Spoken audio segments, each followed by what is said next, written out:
Welcome to the deep dive. Okay, today we're going to unpack something pretty huge in the investment world, managed products. That's right. And we're zoning in on probably the most common type mutual funds. You've definitely heard of them.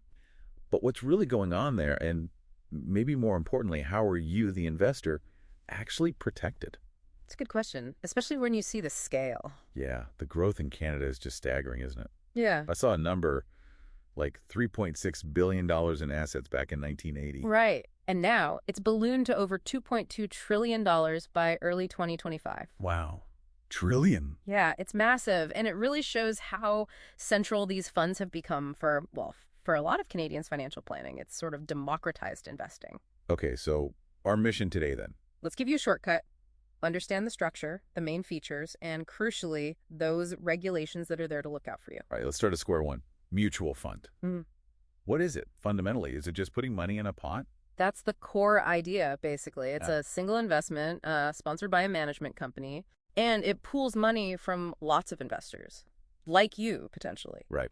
That collected capital then gets invested in, a whole mix of securities, stocks, bonds, other things. So when you put your money in, what do you actually own? You become a unit holder, or sometimes a shareholder, Hmm. which means you get your proportional slice of the pie, the fund's income, any gains, but also the losses and, importantly, the expenses. And how do you find out the specifics?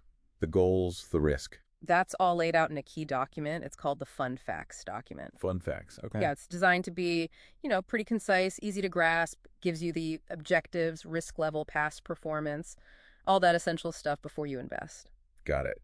So that's the what. Now, why do millions choose them? What's the big appeal?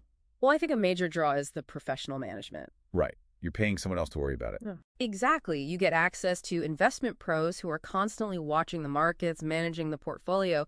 That's a huge leg up, especially if you're investing smaller amounts or maybe don't have the time or, frankly, the expertise yourself. Makes sense. And that ties into diversification too, right? Oh, absolutely. It's a really cost-effective way to get diversified. Because one fund might hold, what?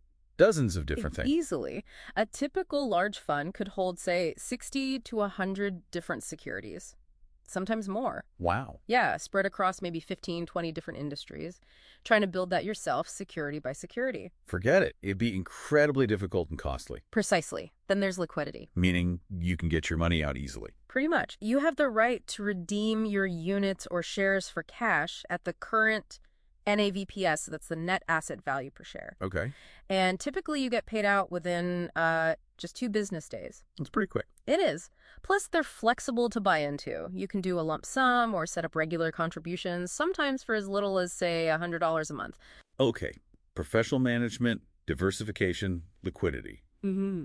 Sounds pretty good. Yeah. So what's the catch? There have to be downsides. Costs, maybe. Yeah, costs are definitely something to watch. Now, no-load funds are common, and those deferred sales charges, or DSCs, they were banned in Canada back in June 2022, which was a big step. Right. I remember that. But funds still have ongoing fees. The big one is the MER management expense ratio. That covers the management and operating costs. Exactly. And there's also the TER, the trading expense ratio, covering the fund's buying and selling costs. And watch out for early redemption fees, too. Some funds might charge you maybe up to 2% if you sell out within a short period, like 30 days. Okay, so fees are definitely a factor. What about other risks?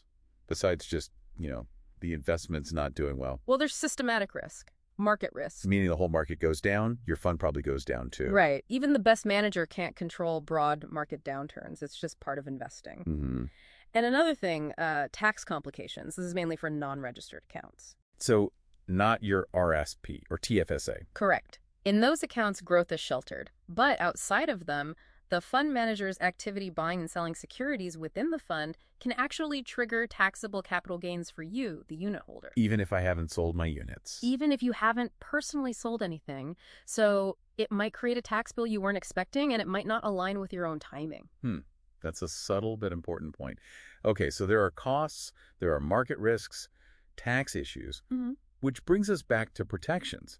How are investors safeguarded? You mentioned regulations. Absolutely. This is where the know your rules are critical. First up is know your client, KYC. Okay.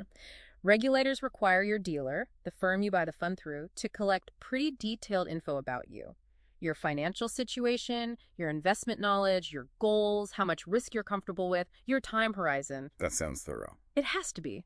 It's fundamental for assessing if an investment is suitable. And if you refuse to provide that info, they generally can't proceed with the transaction. It's really there to protect you. Makes sense. And the flip side, does the advisor need to know their stuff too? Yes, exactly. That's Know Your Product, or KYP.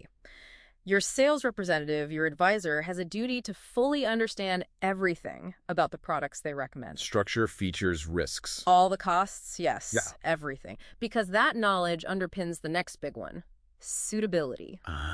Suitability. This feels like the core of it. It really is paramount, especially under the newer client-focused reforms in Canada. Right. Basically, every recommendation they make or even action they take for you, even if you bring an idea to them unsolicited, must be suitable for your specific situation. And crucially, your interests must come first. Your interests first. That's a clear standard. It is. And finally, there's relationship disclosure. Your dealer has to give you written information explaining the advisory relationship, the services they offer, how they handle your money, and very importantly, a clear statement that all recommendations will be suitable and prioritize your best interests. Okay, so we've covered a lot of ground here. From the mechanics of mutual funds, the pros and cons, to this, well, pretty robust framework of protection. Yeah, understanding things like KYC, KYP, and that suitability requirement, knowing your interests come first, it really does empower you as an investor. Definitely. So the big takeaway, knowing these rules exist, knowing how funds work, it gives you more control, more confidence.